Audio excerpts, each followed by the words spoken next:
Hello, my name is Hunter and I am a tropical plant collector. I currently have around 100. I haven't counted for a while. But anyway, today we're going to be talking about the ecological toll of the houseplant industry. In particular, I'm going to be talking about greenhouses, the transportation of the plants, peat moss, and the plastic nursery pots. Wanted to talk about fertilizers, but that's going to be a video in itself. So if you'd like to see that, let me know in the comments.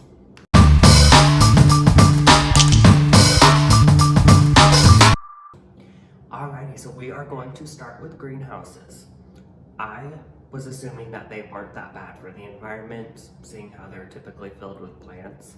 But plot twist, they are. They're actually the most unsustainable thing about the plant care industry.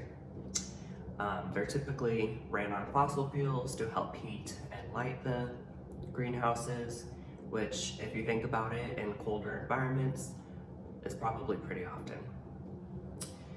They also use large amounts of water to, of course, water the plants and add the humidity that they need.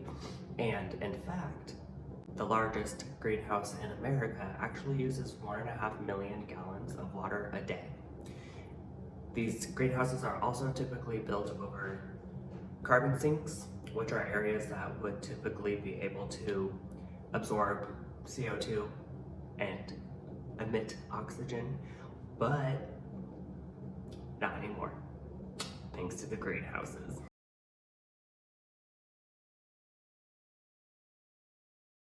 All right, so the next topic that we're going to be talking about is going to be the transportation of all of these plants. It's sometimes referred to as plant miles. These plants are typically being flown or shipped or whatever hundreds to thousands of miles before they actually arrive to our home. In some situations though, it is actually less harmful for these greenhouses to be located in warmer climates and shipped to the colder climates versus the greenhouses being in cold climates and consuming fossil fuels to heat and light the greenhouses. I also want to note that the ride from the local nursery to your house is going to have more of an impact per plant than them all being shipped together. So I would try to be mindful of that.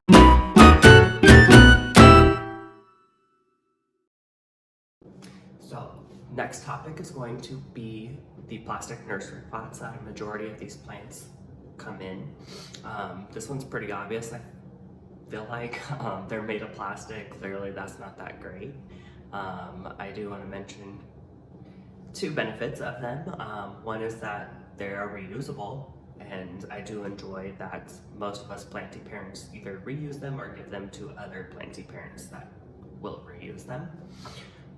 The other benefit is that they significantly cut down the weight during transportation, making less fossil fuels needed for transportation.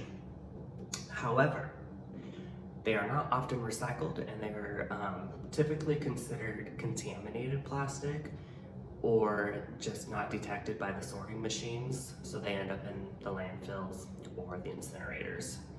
According to EcoPlants Plus, which is a company dedicated to education and designs for sustainable gardens, up to 95% of plastic nursery pots end up in the landfill or incinerated. And then also, them being made out of plastic's made out of fossil fuels. And then obviously you have to use fossil fuels to make the plastic. So that's just even more greenhouses that are being emitted from the plastic nursery pots. I don't really know a solution to this. I have seen certain companies using like what looks like recycled cardboard pots. I haven't really researched that, but maybe in another video.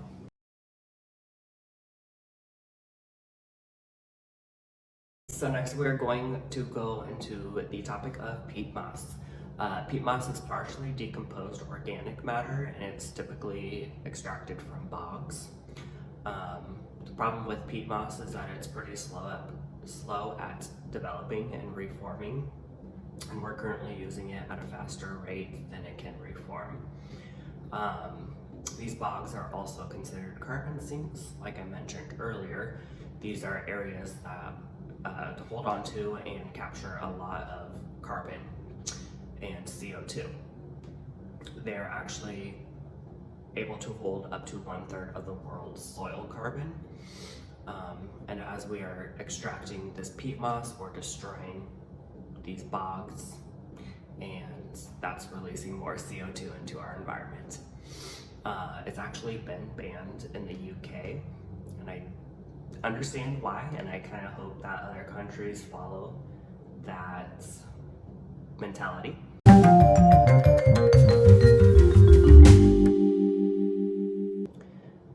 So I think we've all come to the conclusion that the houseplant industry, like most industries in our current reality, is highly unsustainable.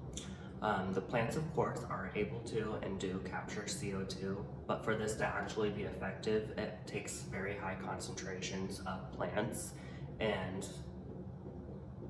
the little bit or a lot that we as planty parents have in our houses and apartments or whatever is not enough.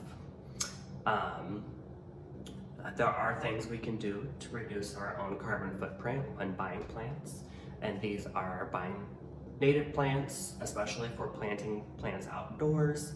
Native plants are best. It's going to help the natural flora and fauna of wherever you live. Also, locally grown plants, obviously that's going to cut down quite a bit on the transportation of the plants. You can also propagate, share plants, reuse the nursery pots. All of that stuff is small, but if we all start doing it, could build a pretty big impact. I think we should also be a little more intentional when purchasing these plants. I know like a few years ago, I'd see a pretty plant and I'd buy it with no knowledge of how to take care of it or anything, and then it would probably end up dead. I think if we're a little more intentional and do the research before buying plants to make sure that we can provide it with the care that it needs, that will significantly cut down on the loss of plants and all of that garbage that comes with it. All right, well that concludes our video. Thank you so much for watching.